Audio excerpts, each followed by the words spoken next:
미국 시장도 상승을 하고 있는데 나스닥 지수가 별로 힘이 없어요. 미국 시장도 주로 다우지수, 그 다음에 러셀 2000 지수 중심으로 상승한단 말이죠. 다우지수가 상승은 이제 블루칩, 물론 나스닥 지수에 포함된 종목들도 많이 포진돼 있긴 합니다만은 경기 수준주, 블루칩 뭐 이런 쪽이가 많이 포함돼 있고, 러셀 2000 지수라고 해서 중소형 지수 상승을 보여주고 있습니다. 그런데 나스닥 지수는 별로 힘이 없어요. 미리서 많이 올라가지고 좀 빠지지는 않고 있고 좀 상승을 하지만은 좀 힘이 없잖아요. 음봉이 나오고 있지 않습니까? 반도체 지수 마찬가지지요. 쉬고 있는 것이죠.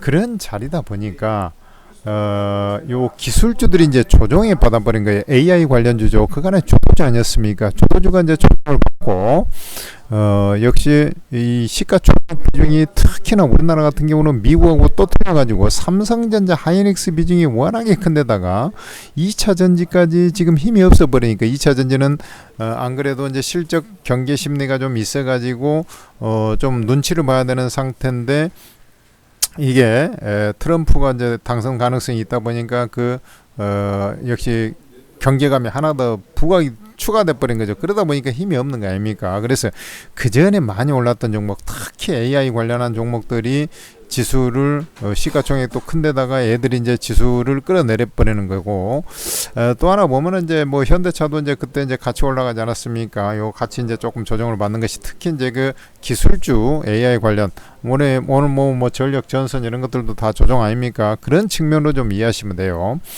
자, 그러면 코스닥 같은 경우는 더 힘이 없어요. 왜냐면 2차전지 비중이 높고 AI 관련주 비중은 그렇게 크지 않습니다만은 2차전지 비중이 좀 높다 보니까 주가가 하락을 하고 있는 그런 상황이 돼버렸죠. 그러면은 이게 이제 거래소 시장 같은 경우도 이제 쉬어가는 그런 코너가 돼버린 거죠. 지수 자체는 크게 조정을 안 받습니다. 역시 지금 보면은 거래량이 그렇게 많이 터지지 않지 않습니까? 그래서 얘가 이제 좀 쉬어가는 그런 형태가 결국에는 뭐 AI 관련주가 이제 차익 물량이 한 차례 나오는 과정에서 이제 진행이 되는 거거든요. 그래서 뭐 이런 자리 범주로 좀 쉬어가는 그런 형태다, 이렇게 좀 보시면 될 것 같고요. 주가 자체는 크게 조정을 받을 그런 상황은 아닌 것으로 이렇게 좀 판단이 됩니다. 그래서 예를 들어서 이제 우리가 이제 주가가 좀 눌리는 자리라 한다면은 이런 이제 박스권을 돌파하지 않았습니까? 여기에 지금 우리가 고점 돌파 후 눌림목, 돌파 후 조정, 뭐 이런 얘기 하지 않습니까? 이제 그런 자리라고 일련에 그런 자리라고 좀 생각하시면 될 것 같고요.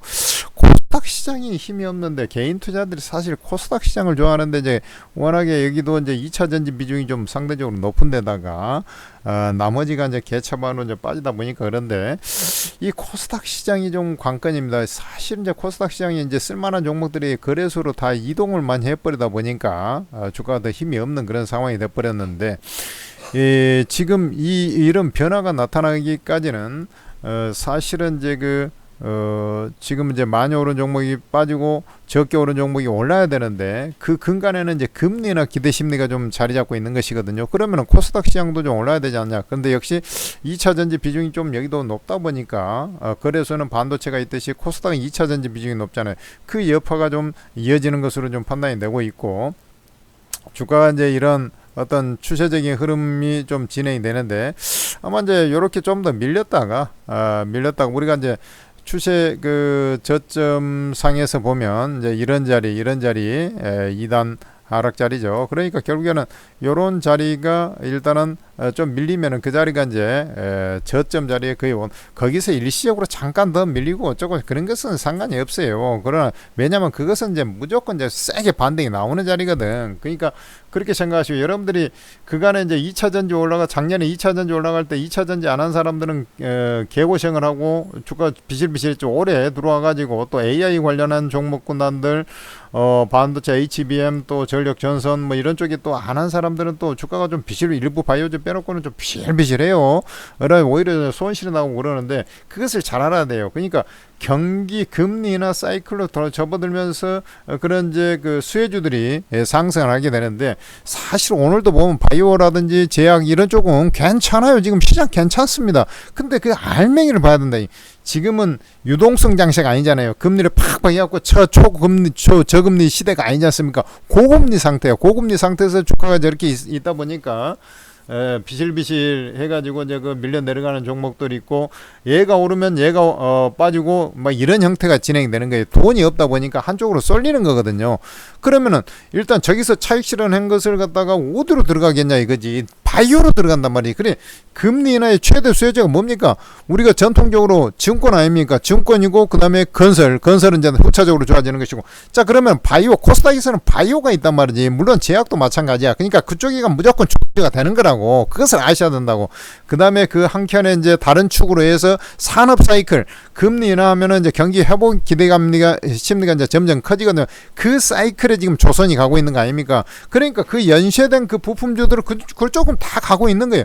예를 들어서 이제 HBM 관련주 반도체 뭐 이런 쪽 갈 때, 아니 뭐 한미 반도체라든지 YC 이런 거 안 갑니까? 다 갔잖아요. 그 똑같은 원리라고 생각하시면 돼요. 지금 뭐 성광밴드, 태관, 조선주 가니까 막 현대 마린 솔루션 쫙쫙 가지 않았습니까? 그런 것을 좀 생각하셔가지고 매매하면은 충분히 승산 있는 게임이 나오는데, 지금은 그냥 아무나 개나 소나 잡는다고 해서 수익이 나는 자리가 아니라니까요. 그것을 아셔야 된다고. 그러면 수익 날 종목을 딱 골라서 해야 될 거 아닙니까?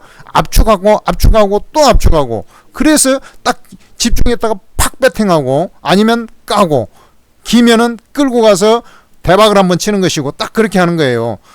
이게 이제 금리가, 여러분들 한번 은행 이자가 지금도 뭐 3.5% 그래요. 그럼 애가 물가 수준 이하로 좀 은행 이자가 내려와야 된다고. 그러면은 이게 이제 2%대 한 중반 정도 가야지 이게 돈의 흐름이 이쪽으로 온단 말이에요. 그러면은 그때는 해먹을 자리가 된단 말이야. 개나 소나 꽃게 가재까지 올라가는 장이 와요. 대다수 종목들이 저 밑바닥에 있는 종목들 기준으로 보면. 근데 지금은 아직 아니잖아요. 고금리니까 저쪽에 조금 팔고 얘가 좀 올라가고, 판 것을 갖다가 예를 들어서 삼바라든지 셀트리온, 그 다음에 뭐 바이오주, 제약주, 유한양행, 녹십자 뭐 이런 것들 이제 매수 들어오고 막 그런 판이라고. 그것을 아셔야 된다고. 그러면은 저쪽에서 팔고 외국인들이 뭐가 들어올 거냐? 기관도 끼우기도 할 건데 뭐가 들어올 거냐? 들어오는 놈이 주도주가 되는 것이고, 그쪽에는 삼성전자, 하이닉스보다도 주가가 가볍잖아요. 시총이 작잖아. 그러니까 주가는 훨씬 더 시세가 많이 난다니까요. 그러니까 하이닉스로 해가지고 여러분들이 50% 더블 냈다 그러면 좀 더 가벼운 놈들은 더블 200%, 300% 이렇게 나는 거 아니겠습니까? 그것을 아시고 매매해야 되는 것이고, 아무거나 무조건 들고 있으면 나중에 가겠습니까? 그러지 말고 일부를 빼가지고 이제 주도주에 갖다 집어넣으란 말이에요. 그러면 2차전지 갖다 물려있는 사람들은 어떻게 되냐? 시간이 필요하니까요. 아까 얘기했지 않습니까? 돈이 은행에서 일이 넘어오듯이, 아니 할부금리가 뚝뚝 떨어져야지 이게 뭐, 0.25% 대출금리 좀 할부금리 떨어졌다고 해서 전기차 막 사댑니까? 안 그렇다 얘기예요. 그래서 시간이 약간 더 필요하다는 얘기야. 그 대신 그 가지고 있는 사람은 그냥 가지고 있으면 돼. 내가 볼 때는 잠깐 빠져도 거의 바닥에 와 있어요. 쉽게 얘기해서 지금 현재 바닥이라 하면은 우리가 발바닥을 기준으로 한다면 머리 꼭대기부터 해갖고 내려와가지고 지금 정강이나 발목 정도 거의 와 있어요. 그러니까 크게 걱정할 필요는 없지만, 시세가 아주 더디게 구렁이 담 넘어가듯이 움직이니까 빨리 움직일 만한 걸로 일부를 조금 빼가지고 주도주로 갖다 배팅을 하란 말이지. 그래야지 수익이 난다니까요. 그래 이제 그 남들이 꼭 다 가서 이제 해쳐먹은 거 그런 거 가지고 뒷북 쳐가지고 나중에 물리지 말고, 항시 보면은 조금 더 이제 막 해먹으려고, 우리가 무릎에 서서 어깨에서 팔아난 말 모릅니까? 꼭 발바닥에서 살라니까 주가가 발바닥이 아니야 해갖고 지하로 들어가는 거 아닙니까? 무릎에서 사란 말이에요. 무릎에서. 왜 그런 격언이 나왔겠냐고. 그것을 좀 생각하시면서 외국인 기관이 살살 이렇게 자금을 빼가지고 종목이 들어오는 것들이 이제 하나씩 나온단 말이죠. 그런 쪽을 갖다 배팅해란 말입니다.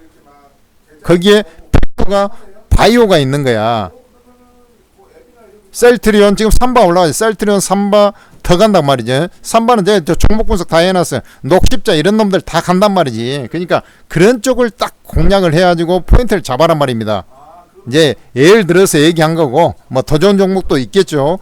그러나 그런 것들이 이제 여러분들 한풀이할 종목들이 탁탁 나오는 거예요. 그래 코인 시장도 이제 조금씩 좋아진다고. 그게 관련주도 올라가는 것이고, 그게 금리나 수혜주에 그런 거지. 코인 시장이 왜 그렇게 안 좋아? 아니 금리나 수혜주가 이제 금리가 인하되면서 이제 이 판이 바뀌는 거거든. 이 판이 바뀌는데 자꾸 거기에 얽매여 있으면 되겠냐고. 예? 작년에 2차전지 갈 때도 판이 이제 서서히 바뀌어가는데 끝까지 그거 뭐 에코프로 뭐 해가지고 뭐 그 하다가 개차반 돼가지고 아주 중내산에 하고 있지 않습니까? 판이 바뀌면은 서서히 그것을 방향을 선회를 해줘야 한다니까. 유턴을 해줘야 한다고. 좌회전을 틀든지 우회전을 틀든지 유턴을 하든지 해야 될 거 아닙니까? 직진만 해가지고 되겠냐고. 그러다가 이제 남들 다 헤쳐먹은 거 이제 나중에 뒷설거지 하고 자빠져 있으니까 나중에 이제 거기서 깨지면은 반토막 나고 3분의 1 토막 나고 그런 겁니다. 그래서 주식을 꼭 그 포인트를 좀 잡고 매매하시고 실적이 좋아질 놈, 그 다음에 금리나 수혜주 그런 쪽으로 딱 포커싱을 맞춰요. 금리 인하를 하면서 실적이 좋아지겠죠. 후차적으로. 그런 놈을 갖다 잡아야지 여러분들이 유미한 수익을 달성할 수 있다라고 제가 말씀드립니다. 우리 최석 대표님이 워낙에 세력주 매매 잘하지 않습니까? 단타 매매 기가 막혀요. 그러니까 방송을 좀 잘 들으시고 오늘 내일 모레까지 방송이 4시에 진행이 될 겁니다. 그거 좀 잘 하시고 여러분들 그 천재투자TV 지금 구독 뭐 하시는지 모르겠습니다. 오늘도 뭐 추천주들 뭐 제가 매수 뭐 이렇게 해놨잖아요. 이오플로 같은 놈 바로 상한가 가버렸잖아요. 그러니까 그런 것도 좀 잘 참조하시고 구독도 좀 많이 눌러주시고 최유석 대표님 방송 많이 시청하셔가지고 도움을 많이 받으시기 바랍니다. 저는 사회자 같은 사람입니다. 여기서 간단하게 마감을 짓고 이어서 최유석 대표님이 방송을 진행하겠습니다. 이상입니다.